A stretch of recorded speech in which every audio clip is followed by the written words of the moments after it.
there, and welcome back to another episode of Sit and Spin with me, your host Joe, our final show of the year 2017. I was originally going to try to do 2 shows. It didn't work out that way, but kind of fitting that for this show, it's the last one because our subject matter today was also subject matter of one of our first shows of the year, which is the Brothers Gallagher from Oasis. And one of our first shows earlier this year was the documentary about the band Oasis called Supersonic, episode 137, in case you're keeping track. And so what better way to end out the year than with Gallagher Bowl 2017 as a brotherly brawl between the 2 solo albums of 2 brothers, former members of Oasis. Now, I'm going to be honest right off the bat and just say I have a bias in this race. Just to be fair, anybody who knows me knows that I am predominantly a Noel Gallagher fan. Even though Liam sang most of the Oasis songs and it originally started out as his band, Noel wrote those songs. And just as a vocalist, I just like him better. It's nothing personal. Just my personal, nothing personal to them, just my personal taste. But since Noel has already been reviewed on the show back in episode 81 when we talked about his last album, Chasing Yesterday, we're going to start off with Liam's new album, especially since it also came out first. It came out about a month before Noel's album. Got a little beat in there. And As You Were is his first proper solo outing, following 2 post-Oasis albums as a member of the band Beady Eye, which he formed with other former Oasis members Jem Archer, Andy Bell, and Chris Sharrock. They released 2 albums, Different Gear in 2011 and BE in 2013. The second album kind of went by with barely any notice. Initially only came out in Japan. Did fairly well in the band's native UK, but really didn't do much of anything here in the States. Different Gear was a decent album, but the issue I had with Beady Eye was that even though there's some great songs and they were kind of fun, it was more flash than substance. It was enjoyable listening to them, but there wasn't a lot of resonance or depth to the albums. But not the case with this record here. Liam worked with 3 producers primarily on this album. Greg Kurstin from the band Bird and the Bee, who you might remember us mentioning in our coverage of the Foo Fighters' new album, Concrete of Gold, who we produced that record well. He also served as a song co-writer and a musician on all the tracks he worked on. He produced the tracks Wall of Grass, Paper Crown, Come Back to Me, and Chinatown. Actually, Chinatown is a different person who produced that on this album. That was done by Andrew Wyatt, who produced that track, vocalist from the band Mika Snow, and who's worked with Kurstin in the past. He also served as a co-writer and musician of songs. For the ones he worked with, he produced the song Chinatown, the album, and the rest of the record was all produced by Dan Gertsch Margaret, if I'm pronouncing that correctly, sir. Hopefully I did. He's the guy who started out as an assistant for the noted producer Al Goodrich, and then later ended on doing production for Sucks Actions, Scissor Sisters, The Vaccines, Lana Del Rey, and Keane, among many others. Now, As You Were debuted at #1 in the UK, outselling the rest of the top 10 that week combined. That's impressive. Also achieved the highest single week of vinyl sales for any album for any band in the UK in 20 years. That's damn impressive for Liam there. The album finds him older and much richer as a vocalist, not as nasally as it could often come off in Oasis, as a much more nuanced in his range too, which is a big plus for gaining my favoritism for this album. Liam did all the lead vocals, played acoustic guitar on most of the album's tracks, and the album's first half side, whatever you want to call it, is particularly strong. He comes right out of the gate with a winner in the track you just heard, Wall of Glass. A very Beatles-esque John Lennon sounding track, especially the guitar tones on the solo parts, which is something that will turn up again later in the album on the song Come Back to Me. The following track, Bold, is also really strong, the second track on the album.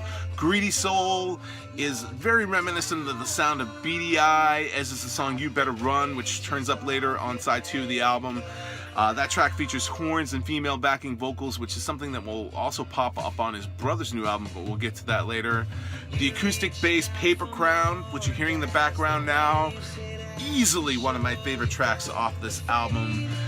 It's an Oasis-worthy ballad with gorgeous vocal harmonies. It was written by the team of Andrew Wyatt and Michael Teague, the latter of whom used to collaborate with the late Jeff Buckley, who wrote the song So Real with Jeff, among other people. The pair also penned another album highlight on the record's second side, a song called Chinatown, which helped gives the album a bit more range. If there is a complaint that I have about this album at all, is that it's kind of even in its stylistic tone. Minor quibble, but otherwise there's still plenty of killer cuts on the album, such as the album's second single, For What It's Worth, with its great sing-along chorus, not to be confused with the Buffalo Springfield song of the same name. But just really, really great album from Liam.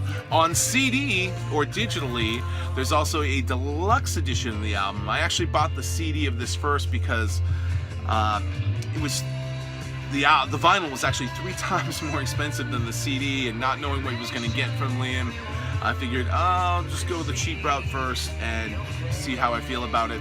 Plus, it had the 3 bonus tracks that are added on to this. Plus, it features a bigger booklet containing extra photos and artwork and lyrics. Of those 3 tracks, we have the song Doesn't Have to Be That Way, which is again a Greg Kirsten Wyatt co-write and production. It's a great upbeat driving number. Almost a shame it didn't make the album proper, because it could have alleviated that minor quibble I had about the album being kind of even stylistically, and could have offset its timbre a bit. And the other 2 tracks are both Dan Gersh Marguerite productions, All My People, All Mankind, and I Never Want to Be Like You. Both really decent songs, but I suppose something had to be cut to make the album proper. But it's cool that they are on here for your enjoyment if you buy the CD. Overall, though, surprisingly, to me at least, somewhat strong effort from Liam. Easily his best post-Oasis album, and maybe one of the best things he's ever done, period. Wasn't sure what to expect from it, like I said, but I liked it so much that obviously I did go back and buy the vinyl version of it. After just listening to 4 songs in, I'm like, damn, I really should have bought this on vinyl, and so I did. But it comes out swinging with a solid first blow, and draws first blood. I guess you'd say draws first blood, because it's that damn good of a record. But is it enough for a complete knockout? We're gonna find out in a second. Something you don't see on the show often, a cut, but I had to do it. There's just so many notes here. We're still gonna end up listening to a little bit of Liam on this, but we're gonna start talking about Noel's new album, Who Built the Moon. This is the 3rd album by Noel Gallagher's High Flying Birds, which is essentially Noel solo and whoever he wants to have in his band at a given time. For this album, Noel wanted to shake things up a bit and try some different stuff, and to that end, for the first time, he enlisted the help of an outside producer, namely David Holmes, who got his start in the biz initially as a DJ and a remixer of other people's music before breaking into soundtrack scoring for TV and film. So it's that kind of background that he brought to the table, and it's quite evident on a lot of the album's sound and shape. Instead of the songs being written in advance of recording them, as was often the case for Noel, Holmes encouraged him to construct songs in the studio, and anything that sounded too much like Oasis or Noel's previous albums was kind of right out the door. Didn't want any of that. Holmes would do things like have Noel not focus on playing guitar and using instruments he wasn't really familiar with playing at all, like synthesizer or something. And then what he would do is he would go back then and later listen to what Noel had recorded, kind of noodling around with it, and until he found a part or segment of something he liked. And then he would have Noel come in the next day and say, okay, let's build a song around this. Or sometimes it would just take ideas of other things, which we'll get into later as we start talking about the songs. Now, Who Built the Moon's opening track, Fort Knox, lets you know straight away that this is going to be a different outing for Noel. It's a mostly instrumental type of track, other than female backing vocal chants going on in the background and one repeated spoken line from Noel. There's also stuff like an alarm clock going off in the background, and it's more of an intro than an actual song. And it, like some of the album's other music here, is actually closer in style to the stuff Noel collaborated on with the Chemical Brothers than anything he did with Oasis or even previously solo. It segues nicely into the upbeat, super catchy tune Holy Mountain itself, which was written around whistle solo from this obscure 70s outfit called The Ice Cream and their song Chewing Gum Kid.